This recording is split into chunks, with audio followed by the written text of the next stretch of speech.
सहारा India की स्थिति बहुत गड़बड़ है। पुराने निवेशकों को लौटाने के लिए 1 रुपया भी नहीं।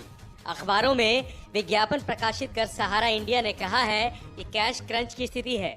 बिहार के लाखों निवेशकों का पैसा लौट नहीं सकता, सरकार भी कुछ नहीं कर सकती। ऐसे में सोशल एडवाइजरी तो यही है कि सहारा इंडिया में अब भी रुपए जमा करा रहे निवेशकों को अभी से जमा बंद कर देना चाहिए, और अगर नहीं किया तो भविष्य में और भी फंसेंगे, इसके साथ ही साथ डूबेंगे भी। सहारा इंडिया का कोई भी स्कीम हो, सभी को डेंजर जोन में मानिए। बिहार सरकार ने अखबारों में सहारा इंडिया के प्रकाशित विज्ञापनों को बहुत गंभीरता से लिया है।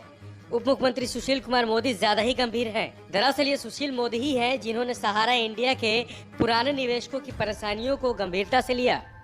जब उन्हें शिकायत मिली कि मैच्योरिटी पर भी पैसा वापस नहीं किया जा रहा, तो मोदी ने एक्शन लिया।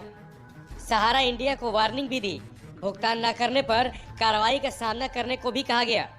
लेकिन अब सहारा इंडिया विज्ञापन छापकर परेशान निवेशकों की मुश्किलें बढ़ा रहा है, उनसे मुक्ति पाने की कोशिश कर रहा है।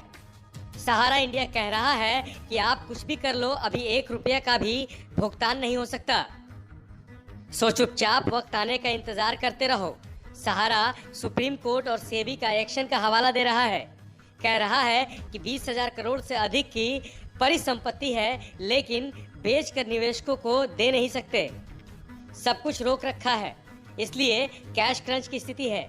बिहार सरकार के एक्शन मोड में आने पर भी सहारा इंडिया ने एक तरीके से तंज ही कसा है। सहारा इंडिया ने कहा है कि हम सरकार से अधिक जिम्मेवार हैं, लेकिन हम करें तो क्या। कहने का मतलब फिर से साफ है कि निवेशकों को लौटाने के लिए रुपए नहीं है सहारा इंडिया के पास। बिहार सरकार में सहारा इंडिया मामले के जानकार कहते हैं कि सहारा इंडिया अब भी जमा राशि स्वीकार कर रही है। सरकार को इस आशय की ठोस जानकारी मिली है, लेकिन समय आ गया है कि सहारा से जुड़े निवेशक खुद अलर्ट मोड में आ जाएं। सहारा इंडिया में जमा किया जा रहा उनका प्रत्येक रुपया अब खतरे में है। सामान्य तौर पर समझने की बात है कि जब सहारा इंडिया के पास पुराने निवेशकों को लौटाने के लिए आज पैसे नहीं है, तो आगे की क्या गारंटी है।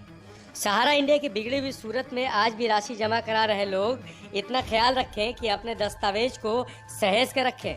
सहारा इंडिया का एजेंट या उससे जुड़े दूसरे लोग जितने भी पुराने जानकार हों, उनके बहकावे में नहीं फंसने का वक्त आ गया है।